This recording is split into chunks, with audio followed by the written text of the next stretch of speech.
जय श्री बृहस्पति देव, जय गुरुदेव। प्रिय सनातनी भाइयों, बहनों, माताओं और धर्म प्रेमी श्रोताओं, आप सभी को सादर प्रणाम। आज का यह पावन गुरुवार केवल एक दिन नहीं है, यह वह क्षण है जब स्वयं देवगुरु बृहस्पति की कृपा धरती पर प्रवाहित होती है। शास्त्रों में कहा गया है कि जो व्यक्ति गुरुवार के दिन श्रद्धा से बृहस्पति देव की कथा सुनता है, उसके जीवन में ज्ञान, विवेक, भाग्य और धर्म का प्रकाश स्वतः प्रवेश करने लगता है। आज आप जो कथा सुनने जा रहे हैं, वह केवल एक कहानी नहीं है, यह अनुभव है, यह चेतना है, यह उस शक्ति की झलक है जो तब प्रकट होती है जब मनुष्य का कर्म, नियत और श्रद्धा एक ही दिशा में चलने लगते हैं। हो सकता है कि इस कथा का कोई एक प्रसंग, कोई एक संवाद आपके जीवन के किसी बंद द्वार की चाबी बन जाए। इसीलिए मन को शांत करें, हृदय को खोलें और श्रद्धा से सुनें। अब कथा का आरंभ करते हैं। घने जंगलों और पहाड़ियों के बीच बसा था एक छोटा सा गांव, सुवर्णपुर।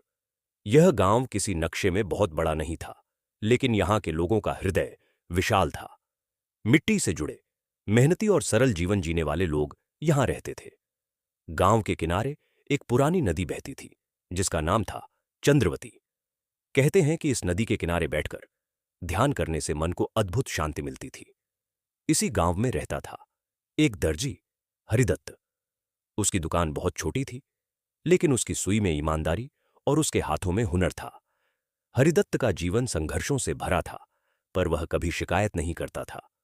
उसकी पत्नी शारदा सौम्य स्वभाव की, धैर्यवान और धर्म में आस्था रखने वाली स्त्री थी। उनका एक ही पुत्र था, आरव। आरव बचपन से ही कुछ अलग था। पढ़ाई में उसका मन जल्दी नहीं लगता था, लेकिन उसकी आंखों में प्रश्न बहुत थे। वह गलियों में खेलते हुए भी आसमान की ओर देखता, नदी की लहरों से बातें करता और बुजुर्गों की कहानियां बड़े ध्यान से सुनता। गांव के लोग कहते थे, यह लड़का साधारण नहीं है। समय बीतता गया। एक कठोर सर्दी की रात हरिदत्त इस संसार से विदा हो गया। शारदा पर दुख का पहाड़ टूट पड़ा, लेकिन उसने आंसू अपने आंचल में छिपा लिए। उसने दुकान बेच दी और दूसरों के घर सिलाई बुनाई कर अपने बेटे को पालने लगी। आरव अब जवान हो रहा था, लेकिन उसके भीतर एक बेचैनी थी। वह मेहनत करता, पर फल स्थायी नहीं होता। जो भी आता, रुकता नहीं था। शारदा यह सब देखती, पर कभी बेटे को कमजोर नहीं पड़ने देती। एक दिन गांव के चौपाल में एक अजनबी आया। उसकी आंखों में चालाकी थी और मुस्कान में मिठास। उसने बच्चों को खेल दिखाए, लोगों को मंत्रमुग्ध किया और फिर उसकी दृष्टि आरव पर ठहर गई, जैसे उसने किसी खोई हुई वस्तु को पा लिया हो। उस अजनबी ने आरव से बातें की, उसकी प्रशंसा की और अगले दिन फिर आने का वादा किया। शारदा को मन में शंका हुई, लेकिन उसने कुछ कहा नहीं। यहीं से आरव के जीवन की दिशा बदलने वाली थी। यहीं से भाग्य ने अपना पहला संकेत देना शुरू किया था, और यहीं से बृहस्पति देव की अदृश्य कृपा धीरे धीरे सक्रिय होने लगी थी। गुरुवार का दिन था। सुवर्णपुर की गलियों में हल्की पीली धूप बिखरी हुई थी। हवा में एक अजीब सी शांति थी, जैसे कोई अदृश्य शक्ति पूरे गांव को अपने संरक्षण में ले रही हो। कहते हैं, जब बृहस्पति देव की कृपा सक्रिय होती है तो वो वातावरण तक बदल जाता है। उसी दिन कुछ ऐसा ही हो रहा था। आरव सुबह जल्दी उठ गया था। मन बेचैन था। पिछली रात वह ठीक से सो नहीं पाया था। बार बार उसे वही अजनबी याद आ रहा था। उसकी आंखें, उसकी मुस्कान और वह अजीब अपनापन जो बिना किसी कारण दिल में उतर गया था। शारदा ने तुलसी के सामने दीपक जलाया और बृहस्पति देव का नाम लिया। उसने आरव को देखते हुए कहा, आज गुरुवार है बेटा, मन अशांत हो तो भगवान का स्मरण कर लिया कर। हर उत्तर बाहर नहीं, भीतर से मिलता है। आरव ने कुछ नहीं कहा, बस सिर झुका लिया। उसके भीतर कुछ टूट रहा था, कुछ बन भी रहा था। दोपहर होते होते वही अजनबी फिर आ पहुंचा।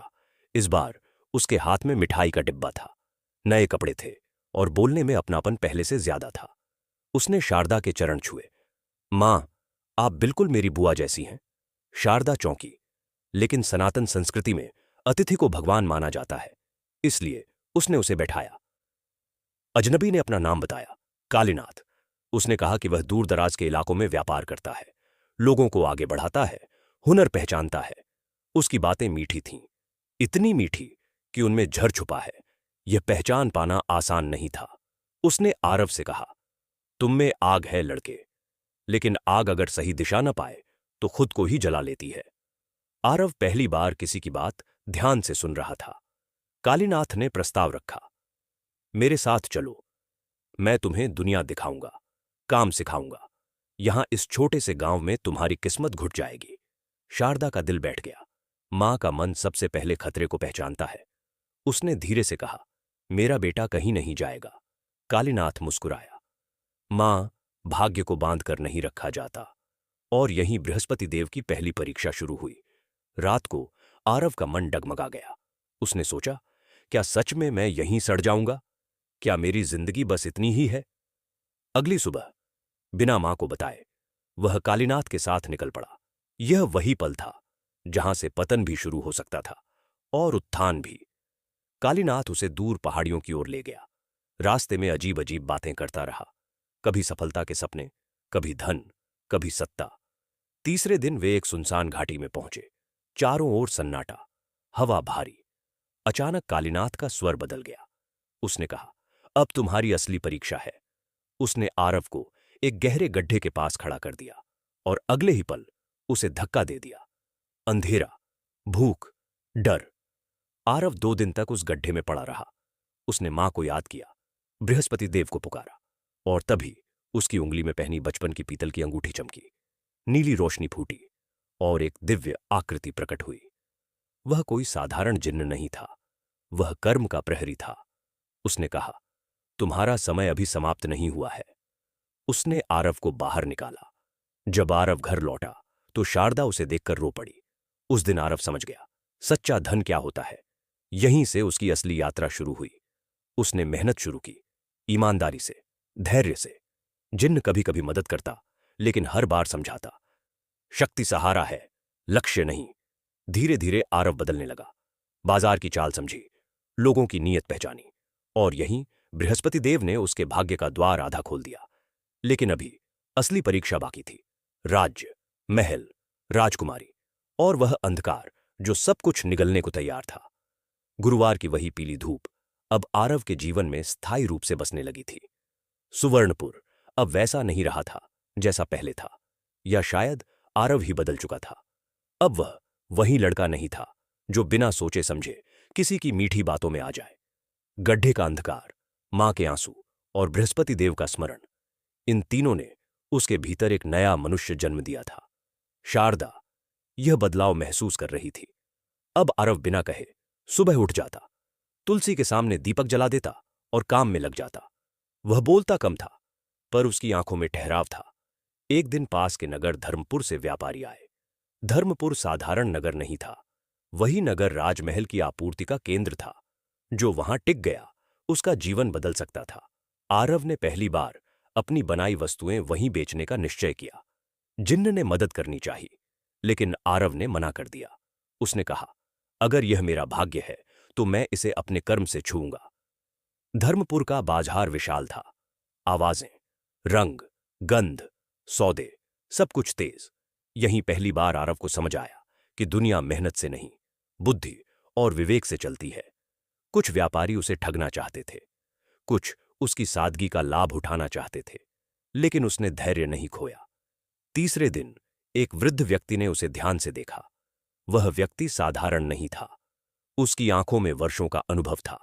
उसने आरव से कहा, तू बोलता कम है पर देखता बहुत है। वृद्ध का नाम था देवेशाचार्य। वह राजमहल से जुड़ा हुआ था। देवेशाचार्य ने आरव को एक समस्या दी, एक किसान की भूमि विवाद की।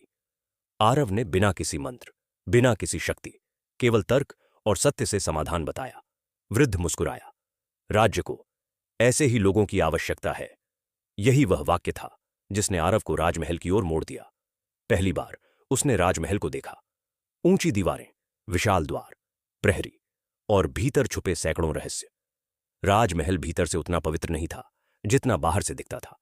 वहां सत्ता थी, और जहां सत्ता होती है वहां ईर्ष्या भी होती है। राजमहल के एक झरोखे से उसने पहली बार राजकुमारी वैदेही को देखा। उसकी आंखों में अहंकार नहीं था, उसमें विवेक था। आरव ने कोई दिखावा नहीं किया, बस अपने कर्म से उत्तर देता गया।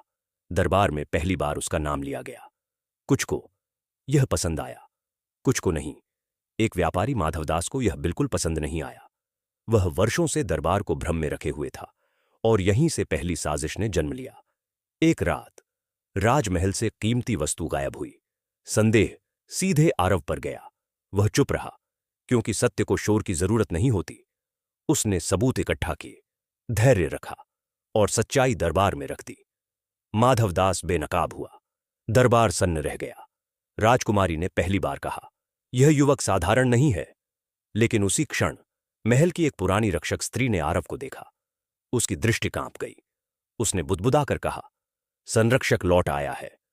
आरव ने यह सुना नहीं, लेकिन बृहस्पति देव सुन चुके थे, और अंधकार भी, क्योंकि जहां प्रकाश बढ़ता है वहां अंधकार चुप नहीं बैठता। यहीं से कहानी एक नए मोड़ में प्रवेश करती है। धर्मपुर का राजमहल बाहर से जितना भव्य और उजला दिखता था, भीतर से उतना ही रहस्यमय और भारी था।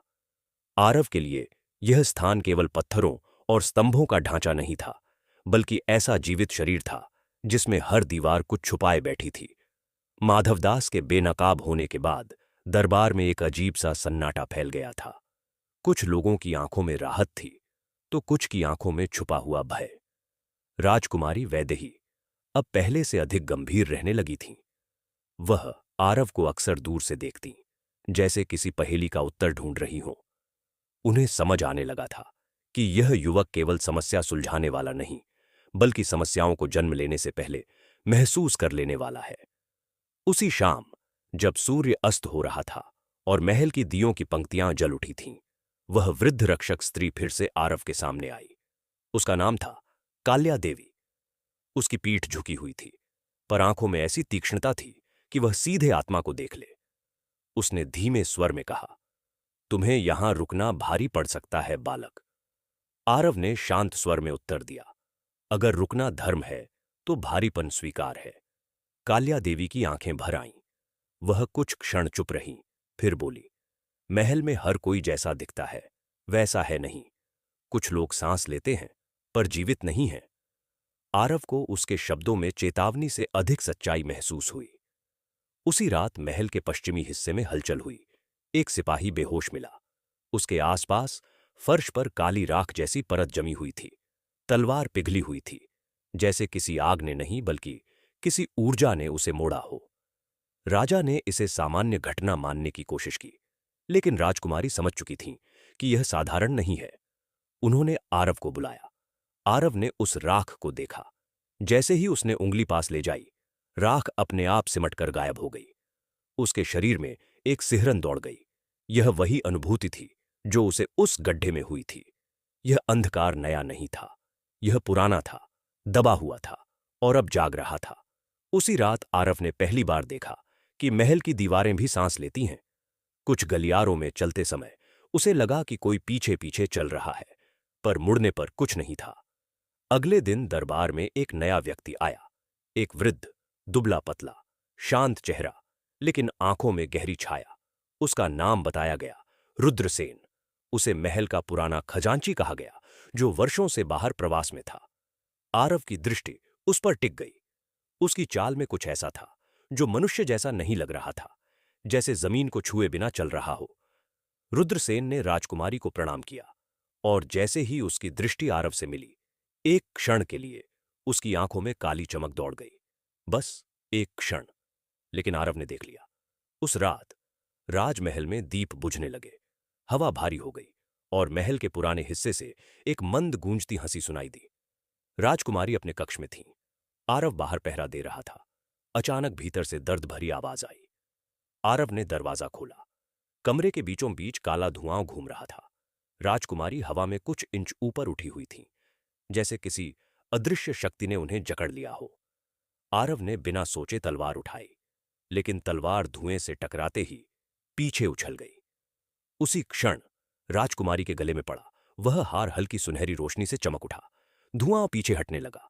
एक भयानक स्वर गूंजा, संरक्षक जाग चुका है, पर खेल अभी बाकी है।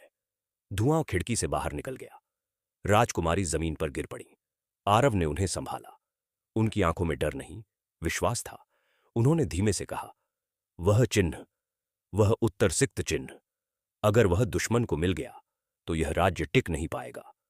आरव समझ गया, अब यह केवल रक्षा नहीं थी, यह युद्ध था, और युद्ध शुरू हो चुका था। उसी रात काल्या देवी फिर आईं। उन्होंने कहा, चिन्ह महल में ही है, ऐसी जगह जहां रोशनी कभी नहीं पहुंचती, पर जहां तुम रोज जाते हो। यह सुनकर आरव के मन में बिजली सी कौंधी, क्योंकि उसे अब याद आने लगा था महल की वह दीवार जो हमेशा गर्म रहती थी, और वहीं से नियति ने अगला द्वार खोलने की तैयारी शुरू कर दी। अगर आप यहां तक जुड़े हैं तो समझिए यह कथा आपको चुन रही है। उस रात के बाद महल पहले जैसा नहीं रहा। दीप जलते थे पर उजाला पूरा नहीं होता था। सिपाही पहरा देते थे पर भय उनके चेहरों से झलकता था। और आरव, वह भीतर से पूरी तरह बदल चुका था।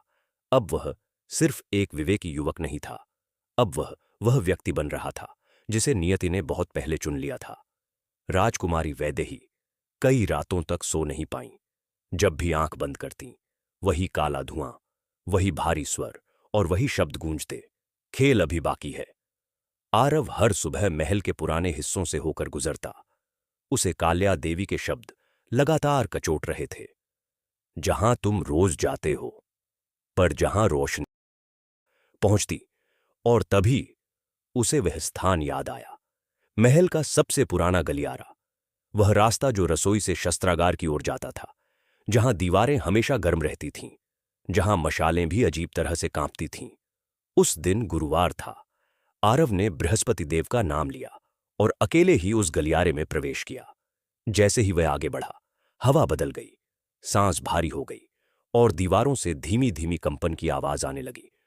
उसने धीरे से दीवार पर हाथ रखा।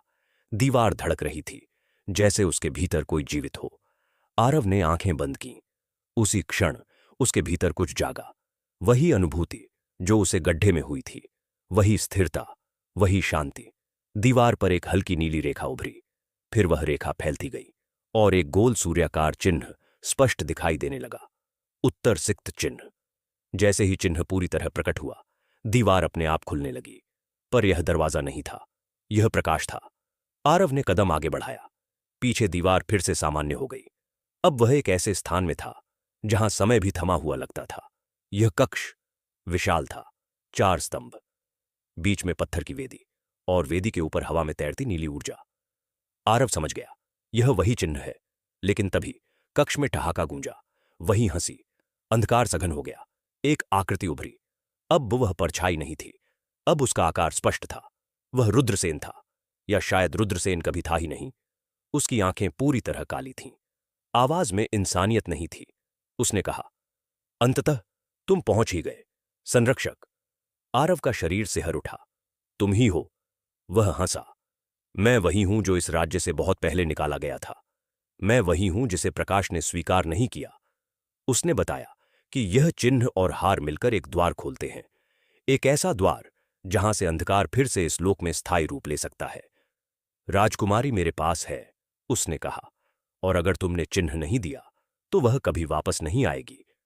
आरव ने बिना डरे उत्तर दिया, धर्म सौदे नहीं करता।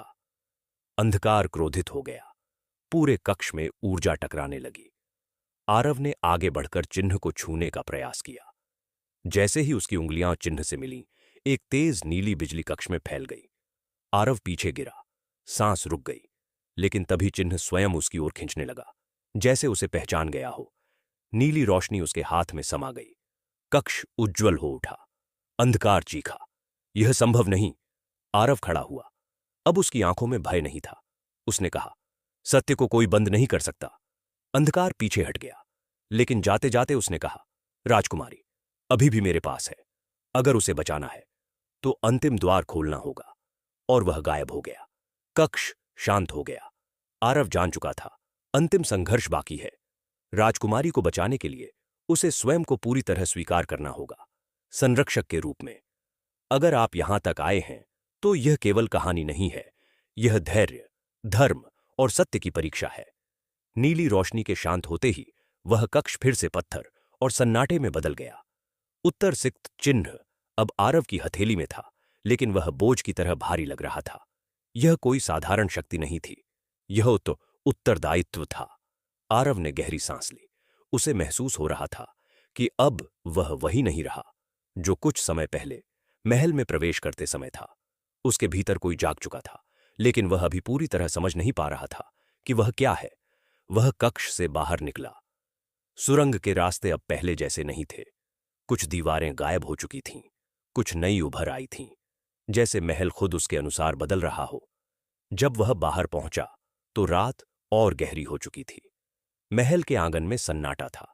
सिपाही इधर उधर भटक रहे थे, जैसे उन्हें कुछ समझ नहीं आ रहा हो।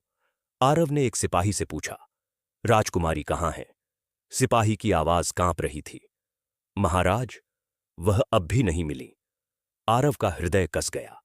वह जानता था कि अंधकार ने अभी तक उन्हें पूरी तरह नुकसान नहीं पहुंचाया है, क्योंकि अंधकार उपयोग करता है, नष्ट बाद में करता है। वह सीधे काल्या देवी के पास गया।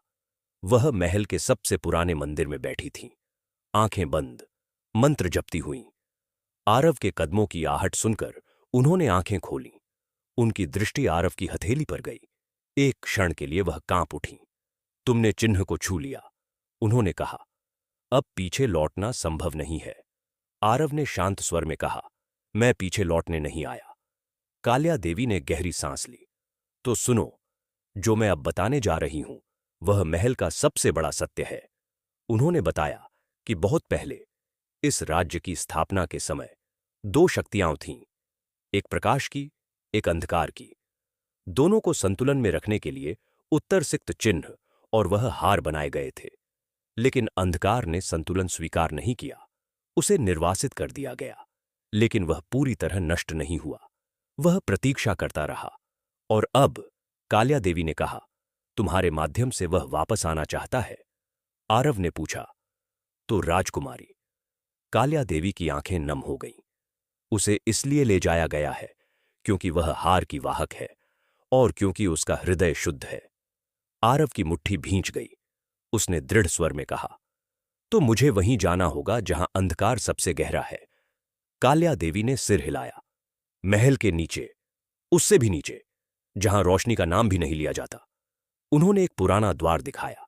वह द्वार अब तक बंद था, क्योंकि उसे खोलने वाला कोई नहीं था। आरव जैसे ही पास पहुंचा, उत्तर सिक्त चिन्ह गर्म हो गया। द्वार अपने आप खुल गया। नीचे जाती सीढ़ियां, बहुत गहरी, बहुत पुरानी, और नीचे से वही जानी पहचानी हंसी गूंज रही थी। आओ संरक्षक, राजकुमारी तुम्हारी प्रतीक्षा कर रही है। आरव ने बिना रुके पहला कदम नीचे रखा। अब यह सिर्फ बचाव नहीं था, अब यह आमना सामना था, और यह रास्ता वापसी का नहीं था। कहानी यही नहीं रुकती। अभी तो अंधकार ने सिर्फ अपने पत्ते दिखाने शुरू किए हैं। सीढ़ियां नीचे उतरती चली जा रही थीं, एक के बाद एक। आरव को याद नहीं रहा कि उसने कितने पायदान पार कर लिए हैं। बस इतना महसूस हो रहा था कि हर कदम के साथ ऊपर की दुनिया उससे दूर होती जा रही है। हवा ठंडी नहीं थी, हवा भारी थी, जैसे उसमें सदियों की पीड़ा, क्रोध और अधूरी इच्छाएं घुली हों। दीवारों पर कोई मशाल नहीं थी, फिर भी अंधेरा पूरा नहीं था। उत्तर सिक्त चिन्ह की नीली आभा उसके चारों ओर एक गोल घेरा बनाए हुए थी। हर कुछ दूरी पर दीवारों में चेहरे उभरे हुए थे, पत्थर के चेहरे, कुछ करुण, कुछ क्रोधित, कुछ ऐसे जैसे चिल्लाते चिल्लाते पत्थर बन गए हों। आरव ने नजरें नहीं हटाईं। उसे समझ आ चुका था कि डर दिखाने से यहां कुछ नहीं मिलेगा। तभी नीचे से एक आवाज आई। अब वह हंसी नहीं थी, यह एक थका हुआ, गूंजता हुआ स्वर था। तुम्हें पता है ना संरक्षक, इस रास्ते से लौटकर कोई पहले जैसा नहीं रहता। आरव ने बिना रुके उत्तर दिया, और जो पहले जैसा रहना चाहता है वह यहां तक आता ही नहीं। सीढ़ियां समाप्त हुईं। सामने एक विशाल गुफा खुली। यह कोई साधारण गुफा नहीं थी, यह महल की नींव से भी नीचे थी। छत इतनी ऊंची कि नीली रोशनी वहां तक नहीं पहुंच पा रही थी। बीचों बीच एक काला सरोवर था। उसका जल स्थिर था, पर जीवित लगता था, जैसे वह देख रहा हो। और सरोवर के किनारे एक पत्थर का मंडप। मंडप के स्तंभों से जंजीरें लटक रही थीं। उन्हीं जंजीरों में बंधी थी राजकुमारी वैदेही। उनका सिर झुका हुआ था, केश बिखरे थे, पर उनके चेहरे पर भय नहीं था। आरव का हृदय कांप उठा, लेकिन वह दौड़ा नहीं। उसे याद था, अंधकार उतावले को पहले निगलता है। मंडप के पीछे से वह प्रकट हुआ। अब वह पूरी तरह सामने था, न धुआं न परछाई। लंबा दुबला, असामान्य रूप से शांत। आंखें काली नहीं थीं, आंखों में शून्य था।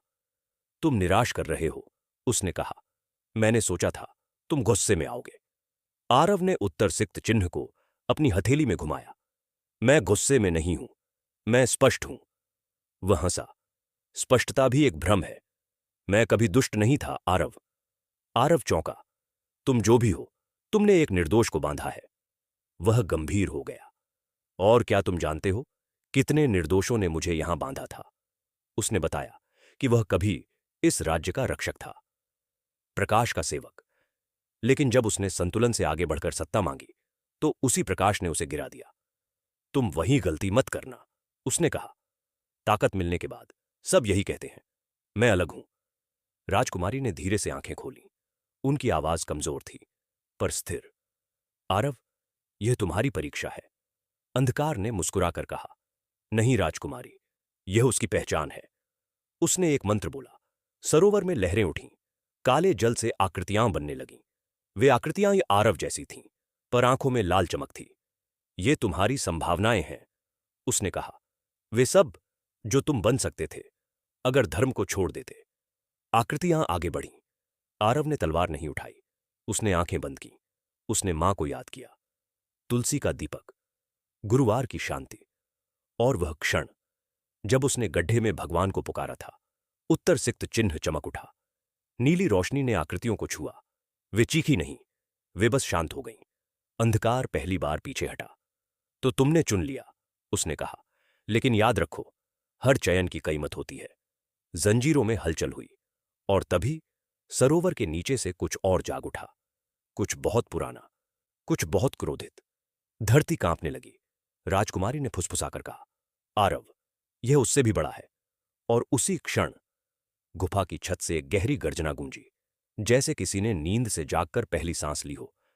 अभी कहानी और गहरी होने वाली है। यह सिर्फ आरव बनाम अंधकार नहीं रहा, अब यह चयन बनाम परिणाम है। गर्जना गूंजती रही, ऐसी गर्जना जो कानों से नहीं, सीधे छाती के भीतर उतरती है। गुफा की दीवारें कांप रही थीं, जैसे पत्थर नहीं बल्कि हड्डियां हों जो दबाव सहन नहीं कर पा रही हों। काले सरोवर का जल अब शांत नहीं था। उसकी सतह पर गोल गोल लहरें उठ रही थीं, और हर लहर के साथ भीतर से कोई भारी उपस्थिति ऊपर आने की कोशिश कर रही थी। अंधकार वाला अस्तित्व पहली बार पीछे हटा। उसके चेहरे पर अब मुस्कान नहीं थी, भय नहीं, पर सावधानी थी। उसने धीमे स्वर में कहा, यह जागना नहीं चाहिए था। आरव ने उसकी ओर देखा। तो फिर तुमने इसे जगाया क्यों? अंधकार ने उत्तर नहीं दिया। उसकी दृष्टि अब सरोवर पर जमी थी।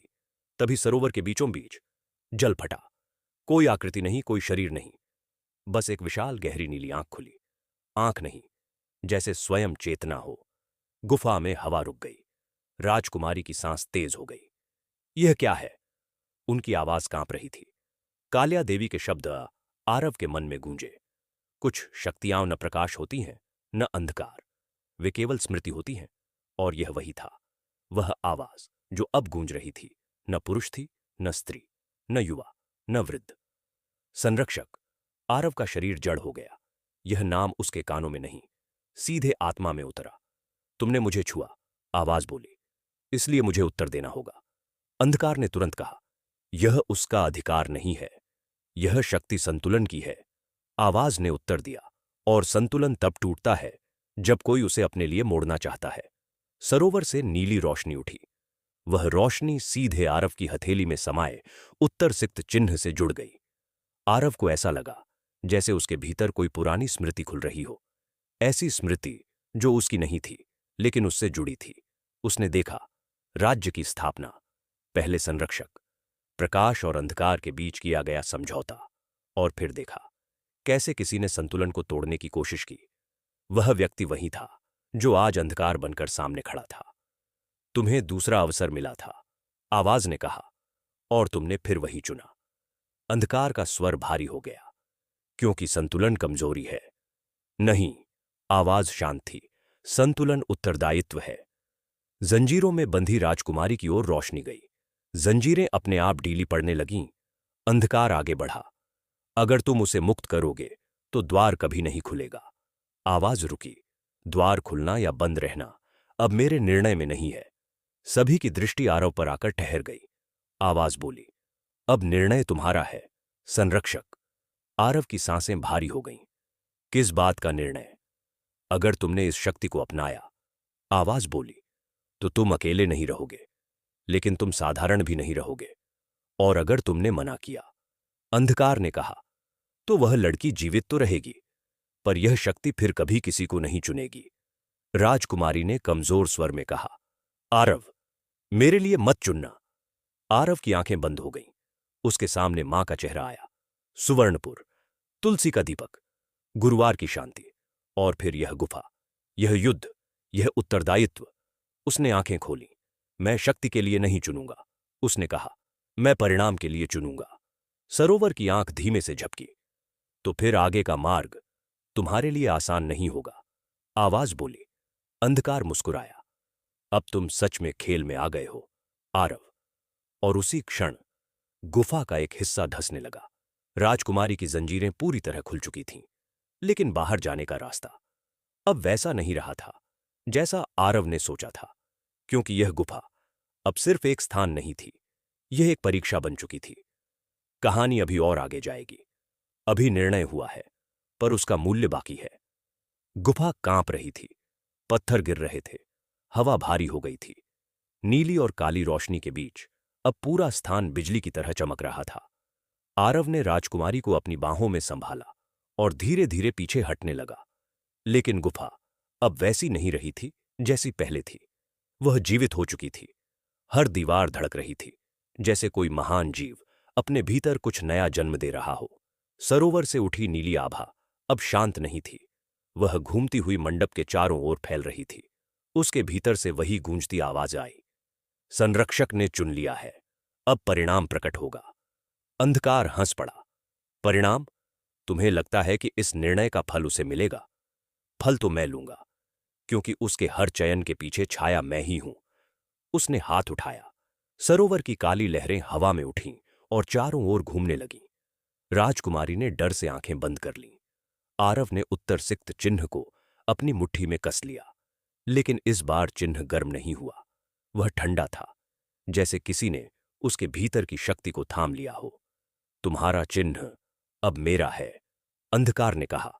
तुमने उसे छुआ, पर उसका अर्थ नहीं समझा।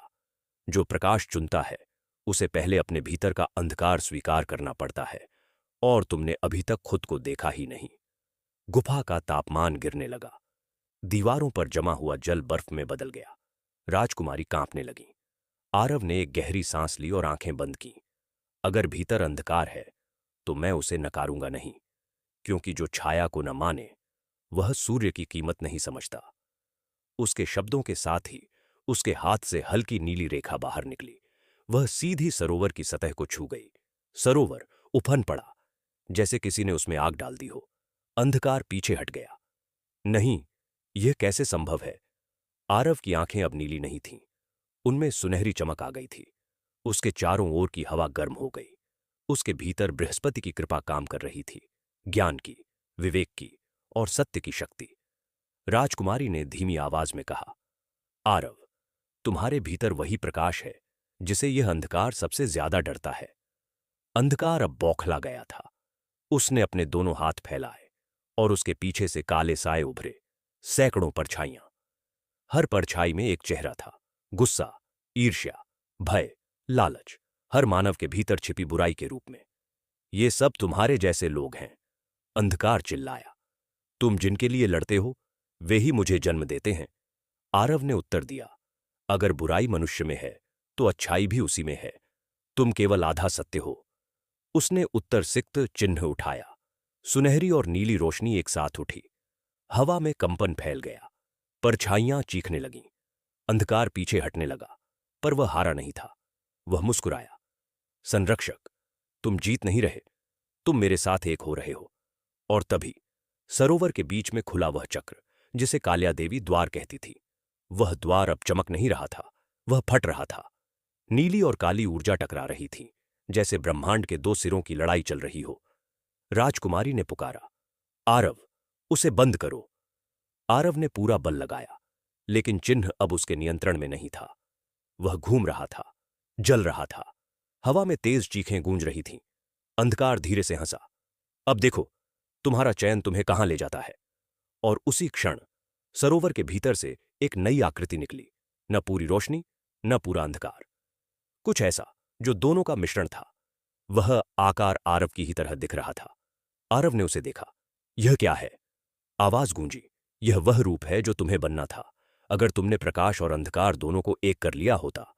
वह आकृति बोली, मैं तुम्हारा ही एक हिस्सा हूं आरव।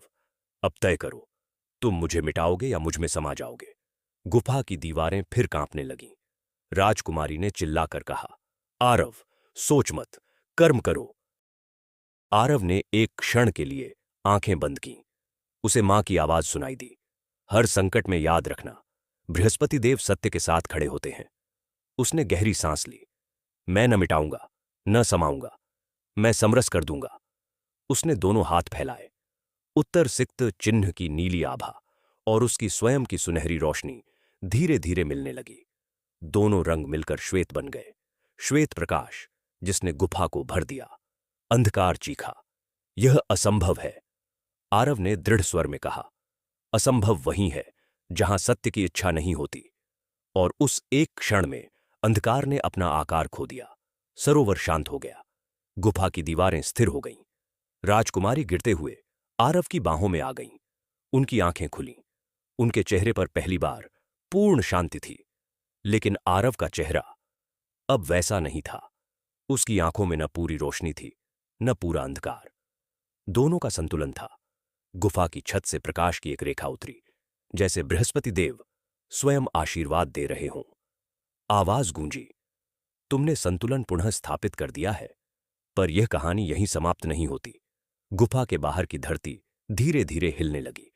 महल के ऊपर आकाश में सुनहरी बिजली चमक रही थी। राज्य जाग रहा था, पर इस जागरण के साथ कुछ नया भी उठने वाला था। भाई, अभी कहानी खत्म नहीं हुई।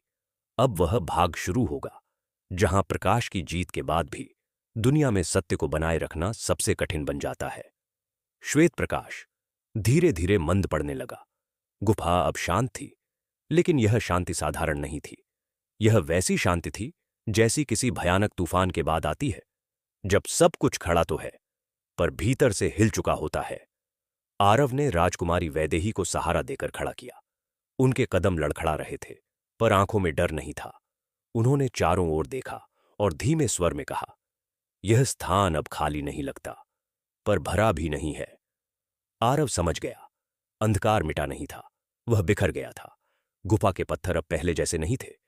कुछ जगहों पर दरारें थीं, जिनसे हल्की रोशनी रिस रही थी, जैसे धरती स्वयं श्वास ले रही हो। उत्तर सिक्त चिन्ह अब आरव की हथेली में नहीं था, वह उसके भीतर समा चुका था। अब वह उसे महसूस करता था, पकड़ता नहीं था। वे दोनों ऊपर की ओर बढ़े। सीढ़ियां अब स्थिर थीं, लेकिन हर पायदान पर ऐसा लग रहा था जैसे कोई अदृश्य दृष्टि उन्हें देख रही हो। जब वे महल के भीतर पहुंचे, दृश्य बदला हुआ था। सिपाही स्तब्ध खड़े थे। दीप अपने आप जल रहे थे। हवा में एक अलग ही कंपन था। राजा दौड़ते हुए आए। राजकुमारी को सुरक्षित देखकर उनकी आंखें भर आईं। उन्होंने आरव की ओर देखा, पर कुछ कह नहीं पाए, क्योंकि अब आरव वैसा नहीं दिख रहा था जैसा पहले था। उसके चेहरे पर वही सरलता थी, पर उसकी आंखों में गहराई थी, ऐसी गहराई जो केवल अनुभव और त्याग से आती है। दरबार बुलाया गया। सभी मंत्री, रक्षक, विद्वान उपस्थित थे। राजा ने कहा, आज राज्य बचा है, पर मैं जानना चाहता हूं, किससे? सभी की दृष्टि आरव पर गई। आरव ने सिर झुकाया। राज्य सत्य से बचा है महाराज, और सत्य किसी एक का नहीं होता। दरबार में खामोशी छा गई। तभी काल्या देवी आगे आईं। उनकी आवाज भारी थी। अंधकार का मूल नष्ट हुआ है, पर उसके बीज अभी बचे हैं। राजा चौंके। कैसे? काल्या देवी ने कहा, डर, लालच, ईर्ष्या, ये सब अब भी लोगों के भीतर हैं। अब युद्ध बाहर नहीं, भीतर होगा। राजा ने गहरी सांस ली। तो अब क्या किया जाए? आरव ने पहली बार सीधे राजा की आंखों में देखा। अब शक्ति नहीं, नीति चलेगी। अब तलवार नहीं, विवेक। यह सुनकर कुछ मंत्री असहज हो गए। उन्हें यह बात पसंद नहीं आई, क्योंकि जहां विवेक आता है, वहां छल छुप नहीं पाता। उसी रात महल में एक और घटना हुई। एक मंत्री ने चोरी छुपे पुराने ग्रंथों को जलाने की कोशिश की। उन्हीं ग्रंथों को, जिनमें संतुलन और धर्म का वर्णन था, उसे रोक लिया गया। पर उसका भयभीत स्वर साफ था। अगर लोग यह पढ़ेंगे तो हम राज्य नहीं कर पाएंगे। यहीं आरव समझ गया, अंधकार अब चेहरे बदल चुका है। राजकुमारी ने धीरे से कहा, तो यही असली युद्ध है? आरव ने उत्तर दिया, हां, और यह युद्ध लंबा होता है। उस रात आरव अकेला महल की छत पर खड़ा था। आकाश साफ था। गुरुवार की रात थी। उसने बृहस्पति देव का स्मरण किया। उसी क्षण हवा में एक अदृश्य शांति उतर आई। उसके भीतर एक आवाज गूंजी, संरक्षक का काम केवल लड़ना नहीं होता, मार्ग दिखाना भी होता है। आरव जान गया, अब उसकी भूमिका बदल चुकी है। अब उसे सिर्फ अंधकार से नहीं, लोगों की कमजोरियों से भी जूझना होगा। दूर कहीं, राज्य की सीमाओं के बाहर, एक और शक्ति ने करवट ली। उसने मुस्कुराकर कहा, अंधकार गिरा है, पर खेल अभी खत्म नहीं हुआ। और आकाश में हल्की लाल रेखा चमकी। कहानी यही नहीं रुकती भाई। अब यह संघर्ष बाहर से ज्यादा मन और समाज के भीतर उतरने वाला है। रात गहरी हो चली थी। महल की छत पर खड़ा आरव आकाश को देख रहा था। लाल रेखा अब दिख नहीं रही थी, लेकिन उसका प्रभाव हवा में बना हुआ था, जैसे कोई चेतावनी छोड़कर गया हो। राज्य में शांति लौटी थी, पर यह शांति अधूरी थी। लोग हंस रहे थे, बाजार खुल रहे थे, पर आंखों में एक सवाल था, अब आगे क्या? सुबह होते ही राजमहल में एक असामान्य हलचल हुई। सीमा से दूत आए थे। उनके चेहरों पर थकान और भय दोनों थे। उन्होंने बताया कि पश्चिमी सीमांत के गांवों में अजीब घटनाएं हो रही हैं। लोग आपस में लड़ रहे हैं, भाइयों में शत्रुता, परिवारों में कलह। कोई बाहरी आक्रमण नहीं, फिर भी विनाश। राजा ने तुरंत मंत्रणा बुलाई। मंत्री बोले, यह अवसर है, अशांति में शासन सख्त करना चाहिए। आरव चुप था, लेकिन उसका मौन भारी था। उसने अंततः कहा, जहां डर से शासन होता है, वहां अंधकार अपने आप लौट आता है। कुछ मंत्रियों के चेहरे तमतमा गए। उन्हें यह भाषा पसंद नहीं थी। राजकुमारी वैदेही ने पहली बार खुलकर आरव का समर्थन किया। अगर हम फिर वही रास्ता चुनेंगे तो यह विजय व्यर्थ हो जाएगी। राजा ने निर्णय लिया, आरव को सीमांत क्षेत्रों में भेजा जाएगा, न सेना के साथ, न शक्ति के प्रदर्शन के साथ, बल्कि संवाद और विवेक के साथ। यात्रा आरंभ हुई। पहला गांव था निशांतपुर। वहां लोग एक दूसरे से नजरें चुरा रहे थे। हर कोई किसी न किसी को दोष दे रहा था। आरव ने सुना। उसने कुछ कहा नहीं। रात को गांव के बाहर एक पुराना बरगद था। आरव वहीं बैठा। तभी वहीं जानी पहचानी हंसी हवा में घुली। संरक्षक, क्या तुम सच में सोचते हो कि शब्दों से संसार बदल जाता है? आरव ने आंखें नहीं खोली। मैं जानता हूं, पर शब्द बीज होते हैं। एक आकृति पेड़ के साए से निकली। यह अंधकार नहीं था, यह कोई और था। उसकी आंखों में चालाकी थी, चेहरे पर मुस्कान। मैं मोह हूं, उसने कहा। मैं लोगों को बांधता नहीं, मैं उन्हें लुभाता हूं। आरव समझ गया, यह वही शक्ति थी जो अंधकार के बाद बची थी। मोह ने कहा, लोग मुझे छोड़ना नहीं चाहते, तुम उन्हें क्या दोगे? नियम, संयम। आरव ने शांति से उत्तर दिया, अर्थ। मोह हंसा, तो देखो। अगले दिन गांव में सभा हुई। आरव ने केवल एक बात कही, जो तुम्हें बांट रहा है वही तुम्हें कमजोर कर रहा है। कुछ लोग उठकर चले गए, कुछ रुके, पर उसी शाम गांव के दो परिवारों ने वर्षों पुराना विवाद सुलझा लिया। मोह की मुस्कान फीकी पड़ गई। यह तो बस शुरुआत है, आरव ने कहा। मोह ने जाते जाते फुसफुसाया, तुम जहां जाओगे मैं वहां रहूंगा, क्योंकि मैं लोगों की चाह हूं। आरव जानता था, यह युद्ध लंबा है। राज्य के भीतर और बाहर अब नई शक्तियां सक्रिय हो रही थीं। कुछ नाम से, कुछ बिना नाम के, और दूर कहीं सीमाओं के पार किसी ने कहा, संरक्षक को रोकना होगा, न शक्ति से, न युद्ध से, बल्कि विश्वास तोड़कर। आकाश में फिर हल्की लाल रेखा उभरी, पर इस बार वह सीधी नहीं थी, वह टूटी हुई थी। कहानी अभी और आगे जाएगी। अब यह यात्रा केवल आरव की नहीं, पूरे समाज की होने वाली है। निशांतपुर की सुबह सामान्य लग रही थी, लेकिन हवा में कुछ बदला बदला सा था। लोग अपने काम में लगे थे, पर बातचीत में पहले जैसी गर्माहट नहीं थी। कल जो दो परिवार मिले थे, आज उनके बीच फिर दूरी थी। न कोई झगड़ा, न ऊंची आवाज, बस ठंडापन। आरव यह सब देख रहा था। युद्ध का यह रूप उसे अधिक चिंतित कर रहा था, क्योंकि जहां शोर होता है वहां समाधान भी दिखता है, पर जहां चुप्पी हो वहां जड़ें गहरी होती हैं। वह गांव की सीमा से बाहर निकला। वही बरगद, वही छाया और वही उपस्थिति। मोह इस बार सामने नहीं आया। उसकी आवाज हवा में घुली हुई थी। देखा, मैं किसी को तोड़ता नहीं, मैं बस याद दिलाता हूं कि लोग क्या चाहते हैं। आरव ने धीमे से कहा। और क्या चाहते हैं लोग? हवा हल्की हंसी से कांप गई। अपने लिए ज्यादा, दूसरे के लिए कम। आरव को पहली बार भीतर हल्की थकान महसूस हुई। इतने संघर्ष, इतनी यात्राएं और परिणाम इतने नाजुक। वह पहली बार सोचने लगा, क्या यह रास्ता सही है? उसी क्षण उसे मां की आवाज नहीं आई, न बृहस्पति देव का स्मरण, सिर्फ एक साधारण मानवीय विचार। अगर मैं न होता तो क्या यह सब आसान नहीं होता? मोह ने वही पकड़ लिया। यही तो मैं कहना चाहता हूं संरक्षक, हर बोझ तुम्हें ही क्यों उठाना है? तुम एक व्यक्ति हो, देव नहीं। आरव चुप रहा। यह चुप्पी पहले जैसी दृढ़ नहीं थी। उसी दिन सीमांत से एक और समाचार आया। दूसरे गांव में दंगे जैसे हालात बन रहे थे। लोग नेतृत्व पर सवाल उठा रहे थे।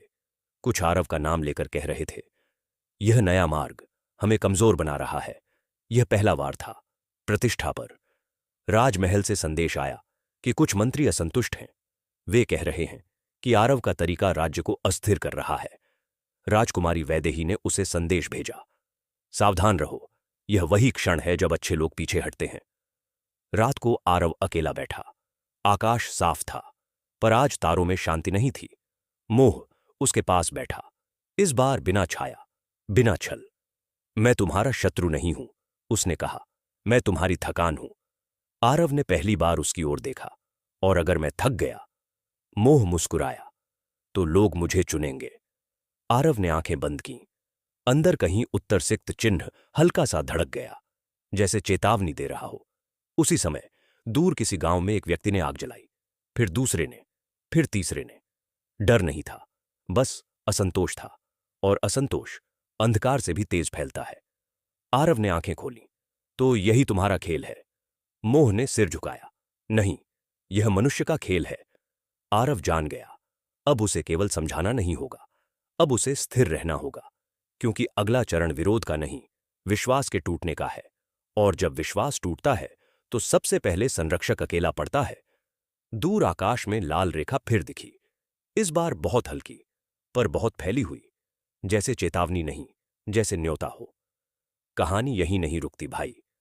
अब वह मोड़ आ रहा है जहां आरव को तय करना होगा, क्या वह सबके लिए चलेगा या स्वयं को बचाएगा। निशांतपुर से आगे का रास्ता लंबा और सुनसान था। आरव अकेला चल रहा था। न कोई सिपाही, न कोई घोषणा, न कोई शंखनाद, सिर्फ उसके कदमों की आवाज और भीतर उठते प्रश्न। अब तक वह जहां भी गया था उसे विरोध मिला था, संकट मिला था, अंधकार मिला था, पर पहली बार उसे उपेक्षा मिली। लोग उसे देख रहे थे, पहचान रहे थे, पर बात नहीं कर रहे थे। कुछ आंखों में संदेह था, कुछ में थकान, और कुछ में यह भाव कि तुम भी हमारे जैसे ही हो, फिर क्यों सुने। यही वह क्षण था जिसकी चेतावनी काल्या देवी ने दी थी। जब संरक्षक को देव नहीं, साधारण समझा जाने लगता है। एक छोटे से गांव में उसने रात बिताई। गांव का नाम था शांतिवन। नाम के विपरीत भीतर बेचैनी से भरा हुआ। वहां कोई लड़ाई नहीं थी, कोई चीख नहीं थी, बस लोग अपने अपने घरों में सिमटे हुए थे। आरव ने सभा बुलाने की कोशिश की। कुछ लोग आए, कुछ नहीं आए। जो आए भी, वे बस खड़े रहे। उसने कहा, मैं समाधान देने नहीं आया, मैं समझने आया हूं। एक वृद्ध ने उत्तर दिया, हम बहुत समझ चुके हैं, अब हमें सिर्फ शांति चाहिए। आरव का हृदय भारी हो गया, क्योंकि शांति के लिए संघर्ष से भागना भी एक मार्ग होता है। उसी रात जब गांव सो गया, आरव अकेला बाहर निकला, और पहली बार उसने स्वयं से पूछा, क्या मैं सही कर रहा हूं? यह प्रश्न किसी ने डाला नहीं था, यह भीतर से आया था, और मोह वही था। इस बार वह सामने आया, न मुस्कान, न हंसी, सिर्फ शांत चेहरा। अब समझ रहे हो? उसने कहा, लोग तुम्हें नहीं चाहते, वे सिर्फ परेशानी से छुटकारा चाहते हैं। आरव ने कुछ नहीं कहा। तुम्हारे बिना भी यह संसार चलेगा, मोह बोला, और शायद बेहतर चले। यही वह वाक्य था जो आरव को भीतर तक चीर गया। उसने पहली बार उत्तर सिक्त चिन्ह को महसूस नहीं किया। वह मौन था। आरव बैठ गया, सिर झुका लिया। उसी क्षण शांतिवन में आग लगी। न बड़ी आग, न भयावह, बस एक घर में। लोग दौड़े, चिल्लाए। किसी ने कहा, यह सब नए रास्तों का नतीजा है। आरव खड़ा हुआ। उसने आग बुझाने में मदद की, पर लोगों की आंखों में आरोप था, धन्यवाद नहीं। रात के अंत में एक युवक उसके पास आया। उसकी आवाज कांप रही थी। आप अच्छे हैं, उसने कहा, पर हम थक चुके हैं। आरव ने पहली बार महसूस किया, अच्छा होना हमेशा पर्याप्त नहीं होता। अगली सुबह वह आगे बढ़ा, लेकिन इस बार कदम भारी थे। दूर रास्ते में उसने राजमहल का संदेशवाहक देखा। संदेश में लिखा था, कुछ मंत्री चाहते हैं कि आरव को वापस बुला लिया जाए। कहा जा रहा है कि उसकी यात्रा से राज्य में भ्रम बढ़ रहा है। यह दूसरा वार था, दायित्व पर। आरव ने संदेश मोड़कर देखा, आकाश की ओर देखा। गुरुवार था। उसने बृहस्पति देव का नाम लिया, पर उत्तर नहीं आया। यह सबसे कठिन क्षण था, जब देव भी मौन हो जाते हैं ताकि मनुष्य स्वयं निर्णय करे। मोह पास खड़ा था। वापस चलो, उसने कहा, राजमहल में सम्मान मिलेगा। यह बोझ उतार दो। आरव चुप रहा। उसके भीतर दो रास्ते थे। एक, सुरक्षित, सम्मानजनक, शांत। दूसरा, अकेला, अनिश्चित, कष्टकारी। उसने आंखें बंद की।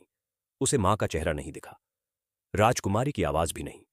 उसे बस एक साधारण सत्य दिखा। अगर वह वापस गया तो लोग सीखेंगे कि संघर्ष से भागना भी एक विकल्प है। उसने आंखें खोली। मैं आगे जाऊंगा, उसने कहा, चाहे अकेला ही क्यों न रह जाऊं। मोह की आंखों में पहली बार हल्का सा क्रोध दिखा। तो तुम टूटोगे, उसने कहा। आरव ने उत्तर दिया, शायद, पर टूटकर भी अगर कोई रास्ता बने तो वह टूटना व्यर्थ नहीं। मोह पीछे हट गया, लेकिन जाते जाते उसने कहा, अगली बार मैं तुम्हें बाहर से नहीं, तुम्हारे अपने लोगों से तोड़ूंगा। और हवा फिर भारी हो गई। कहानी अभी और आगे जाएगी। अब वह चरण आने वाला है जहां आरव अकेला नहीं, पर चारों ओर से घिरा हुआ होगा। आरव के आगे बढ़ते ही रास्ते बदलने लगे। अब गांव छोटे नहीं थे, आबादी ज्यादा थी। लोग एक दूसरे को जानते थे। बातें फैलती थीं और अफवाहें हवा से तेज दौड़ती थीं। पहला बड़ा नगर था उदयपुरा। बाहर से समृद्ध, भीतर से असंतुलित। यहां न भूख थी, न युद्ध, फिर भी चेहरे तने हुए थे। आरव के आने की खबर पहले ही पहुंच चुकी थी। कुछ लोग उसे देखने आए, कुछ उसे परखने, और कुछ उसे दोष देने। नगर के मध्य एक सभा रखी गई। इस बार भी आरव ने कोई बड़ा भाषण नहीं दिया। उसने बस कहा, मैं सुनने आया हूं। यही बात कुछ लोगों को चुभ गई। एक व्यापारी आगे आया। उसकी आवाज ऊंची थी, सुनने से पेट नहीं भरता, तुम्हारे नए विचारों से व्यापार रुका है। दूसरा बोला, पहले डर था, पर व्यवस्था थी। अब शांति है, पर अनिश्चितता। यह पहला खुला विरोध था। आरव ने शांति से पूछा, तुम चाहते क्या हो? उत्तर तुरंत आया, नियम, सख्ती, डर। भीड़ में फुसफुसाहट फैल गई। कई सिर हिले। यही वह क्षण था जब मोह ने बीज बोया। भीड़ के पीछे खड़ा एक व्यक्ति चिल्लाया, यह आदमी राज्य को कमजोर कर रहा है। वाक्य छोटा था, पर प्रभाव भारी। सभा बिखर गई। लोग सवाल लेकर नहीं, निष्कर्ष लेकर लौटे। उसी रात नगर में आग लगी। इस बार छोटी नहीं थी। 2 गोदाम जले। व्यापारियों का नुकसान हुआ, और दोष सीधे आरव पर आया। देखा, लोग बोले, जहां जहां यह गया अशांति आई। आरव ने स्वयं आग बुझाने में हाथ लगाया, पर अब आंखों में आभार नहीं था, आरोप था। अगली सुबह नगर के कुछ प्रमुख लोग राजमहल को संदेश भेज चुके थे, संरक्षक हटाओ। यह तीसरा वार था, लोकमत का। राजमहल में हलचल मच गई। कुछ मंत्री खुलकर बोले, अब बहुत हो गया, यह आदर्शवाद राज्य के लिए खतरा है। राजकुमारी वैदेही ने प्रतिवाद किया, या शायद हम सच से डर रहे हैं। राजा मौन रहे। उदयपुरा में आरव अकेला हो गया था। कुछ लोग अभी भी चुपचाप समर्थन करते थे, पर कोई खुलकर साथ नहीं खड़ा हुआ। डर फैल चुका था। उसी शाम मोह फिर सामने आया। इस बार उसके साथ भीड़ की आवाज थी, देख रहे हो, मैं कुछ नहीं करता, लोग खुद चुनते हैं। आरव ने थके स्वर में कहा, तो मैं क्या करूं? मोह ने पहली बार सीधा उत्तर दिया, छोड़ दो। आरव ने आकाश की ओर देखा। गुरुवार ढल चुका था। रात उतर रही थी। उसके भीतर उत्तर सिक्त चिन्ह हल्का सा कांपा, बहुत हल्का, जैसे कह रहा हो, यह वह मोड़ है। उसी रात नगर में अफवाह फैली कि आरव राजमहल का गुप्त आदेश लेकर आया था और अब भाग रहा है। भीड़ उग्र हो गई। कुछ लोग मशाल लेकर उस सराय की ओर बढ़े जहां आरव ठहरा था। दरवाजे पर पत्थर लगे, खिड़की टूटी। पहली बार आरव को अपने ही लोगों से डर लगा। वह बाहर आया, हाथ खाली थे। मैं भाग नहीं रहा, उसने कहा। भीड़ में से आवाज आई, तो साबित करो। आरव समझ गया, अब शब्द कम पड़ रहे हैं। इसी क्षण दूर से घोड़े की टाप सुनाई दी। राजमहल का दूत पहुंचा। उसके हाथ में मुहरबंद आदेश था। सबकी सांसें थम गईं। दूत ने ऊंचे स्वर में पढ़ा, संरक्षक आरव को तत्काल राजमहल लौटने का आदेश दिया जाता है। भीड़ सन्न रह गई। आरव ने आदेश लिया। उसकी उंगलियां कांपी नहीं। मोह ने उसके कान में कहा, अब चुनो, लोगों के सामने झुको या व्यवस्था के सामने। आरव ने गहरी सांस ली। यह वह क्षण था जहां उसका हर कदम इतिहास बन सकता था, और उसने अभी कुछ नहीं कहा। कहानी यही नहीं रुकती भाई। अब अगला भाग निर्णय का नहीं, परिणाम का होगा। घोड़े की टापों की आवाज दूर होती चली गई। उदयपुरा की भीड़ धीरे धीरे बिखर गई, पर उनके मन में उठा शोर वहीं रह गया। आरव अकेला खड़ा था, हाथ में राजमहल का आदेश। उसने चारों ओर देखा। कुछ लोग खिड़कियों से झांक रहे थे, कुछ सिर झुकाए खड़े थे। कोई पास नहीं आया। यही था वह क्षण जब संरक्षक को समझ आ जाता है कि नेतृत्व का अर्थ अकेलापन भी होता है। आरव ने आदेश मोड़ा और अपनी थैली में रख लिया।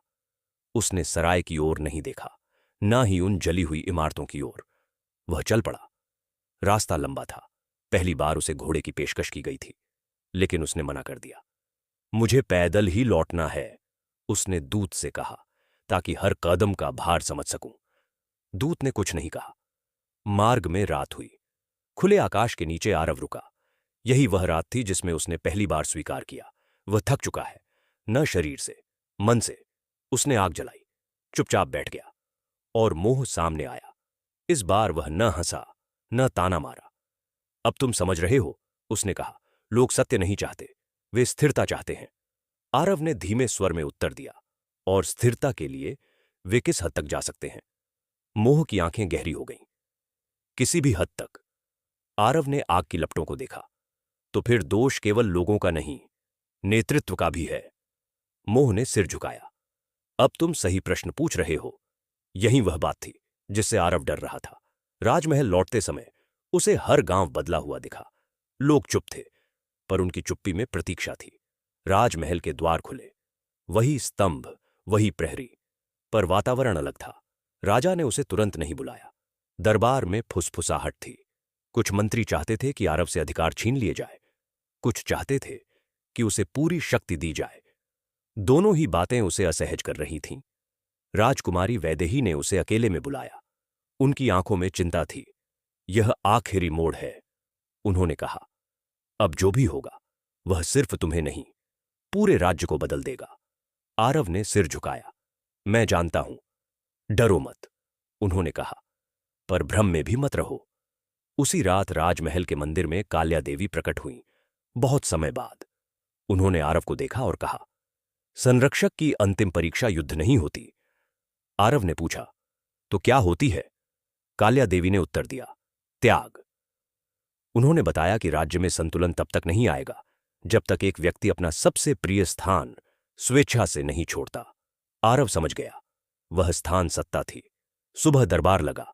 राजा सिंहासन पर थे, मंत्री पंक्तियों में। भीतर और बाहर भीड़ जमा थी।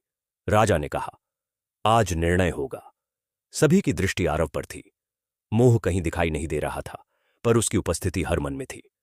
आरव ने एक कदम आगे बढ़ाया। उसका चेहरा शांत था। उसने कहा, आज मैं राज्य के लिए एक प्रस्ताव रखता हूं। दरबार सन्न हो गया। यह प्रस्ताव न तो युद्ध का था, न नियम का। यह कुछ ऐसा था जो किसी ने अपेक्षा नहीं की थी। राजा ने कहा, कहो। आरव ने गहरी सांस ली।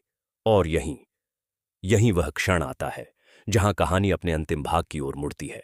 दरबार में सन्नाटा था, ऐसा सन्नाटा जो शब्दों के पहले जन्म लेता है और निर्णय के बाद टूटता है। आरव एक कदम आगे बढ़ा। उसकी चाल में न आत्मविश्वास का प्रदर्शन था, न भय की झलक। बस एक स्थिरता थी, वैसी स्थिरता जो लंबी यात्रा के बाद आती है। राजा ने कहा, कहो आरव, आज जो भी कहोगे वह राज्य का भविष्य तय करेगा। भीड़ की सांसें थम गईं। मंत्रियों की आंखें आरव पर टिकी थीं, कुछ उम्मीद में, कुछ शंका में। आरव ने चारों ओर देखा। उसे वे गांव याद आए जहां उसने रातें बिताई थीं। वे चेहरे याद आए जिन्होंने उस पर पत्थर फेंके थे। वे भी जिन्होंने चुपचाप दीपक जलाया था पर साथ खड़े नहीं हो पाए थे। और फिर उसने कहा, मैं इस राज्य का संरक्षक बना क्योंकि परिस्थितियों ने मुझे यहां तक पहुंचाया। पर आज मैं समझ गया हूं कि जब एक व्यक्ति बहुत आगे खड़ा हो जाता है तो बाकी लोग पीछे रहना सीख जाते हैं। दरबार में हलचल हुई। आरव ने आगे कहा, अंधकार को हमने हराया, मोह को हमने पहचाना, लेकिन अब सबसे बड़ा खतरा यह है कि लोग अपने विवेक का भार किसी एक कंधे पर डाल दें। राजा ने गंभीर स्वर में पूछा, तो तुम्हारा प्रस्ताव क्या है? आरव ने गहरी सांस ली। यही वह क्षण था जिसकी भविष्यवाणी काल्या देवी ने की थी। मैं संरक्षक का पद छोड़ता हूं, एक पल के लिए जैसे समय रुक गया। राजकुमारी वैदेही की आंखें भर आईं। मंत्री उठ खड़े हुए। भीड़ में फुसफुसाहट गूंज उठी। राजा ने अविश्वास से कहा, तुम जानते हो तुम क्या कह रहे हो? आरव ने सिर झुकाया। हां महाराज, और यही मेरा अंतिम कर्तव्य है। उसने कहा कि अब राज्य को किसी एक संरक्षक की नहीं बल्कि सामूहिक विवेक की आवश्यकता है। नियम ऐसे हों जो डर से नहीं, समझ से चले। निर्णय ऐसे हों जो ऊपर से नहीं, भीतर से आए। अगर लोग गलत करेंगे, आरव ने कहा, तो उन्हें परिणाम भी स्वयं झेलने होंगे। यही सीख उन्हें मजबूत बनाएगी। उस क्षण उत्तर सिक्त चिन्ह जो अब तक उसके भीतर था, हल्की सुनहरी रोशनी बनकर बाहर आया। सभी ने देखा। वह रोशनी दरबार के बीच आकर चारों दिशाओं में फैल गई और फिर धीरे धीरे लुप्त हो गई। काल्या देवी की आवाज गूंजी, संरक्षक ने अपना कार्य पूर्ण किया है। मोह कहीं दिखाई नहीं दिया, क्योंकि त्याग के सामने मोह टिक नहीं सकता। राजा सिंहासन से उतरे। उन्होंने आरव के कंधे पर हाथ रखा। आज तुमने मुझे राजा बनाया, उन्होंने कहा, और इस राज्य को नागरिक। राजकुमारी वैदेही ने आंसू रोकते हुए कहा, तुम अब क्या करोगे? आरव मुस्कुराया, वही जो पहले करता था, सुनूंगा, चलूंगा, जहां जरूरत होगी वहां रहूंगा। अगली सुबह आरव बिना किसी घोषणा के राजमहल से निकल गया। न शंख बजे, न जयकार हुई, लेकिन जब वह चला तो पूरे राज्य में एक अदृश्य शांति उतर आई। लोगों ने पहली बार अपने निर्णय स्वयं लेने शुरू किए, और वर्षों बाद जब कोई पूछता, उस संरक्षक का क्या हुआ, तो उत्तर मिलता, वह कहीं नहीं गया, वह हम सब में है। यही बृहस्पति देव का संदेश है। जब तक मनुष्य अपनी बुद्धि, विवेक और धर्म किसी और को सौंपता रहेगा, तब तक संकट लौटता रहेगा। और जिस दिन वह अपने कर्म की जिम्मेदारी स्वयं उठाएगा, उसी दिन सच्ची कृपा प्रकट होगी। गुरुवार का यही अर्थ है, गुरु का यही मार्ग है। अगर यह कथा आपके मन को छू गई हो, अगर किसी एक क्षण ने भी आपको भीतर से सोचने पर मजबूर किया हो, तो यह कथा सफल है। अंतिम विनती, सनातनी बाबा को सब्सक्राइब करें। आपका एक सब्सक्राइब सनातन धर्म, गुरु परंपरा और ऐसी अर्थपूर्ण कथाओं के प्रचार में एक छोटा लेकिन शक्तिशाली योगदान है। जय गुरुदेव, जय बृहस्पति देव। आपका जीवन विवेक, शांति और सत्य से प्रकाशित हो।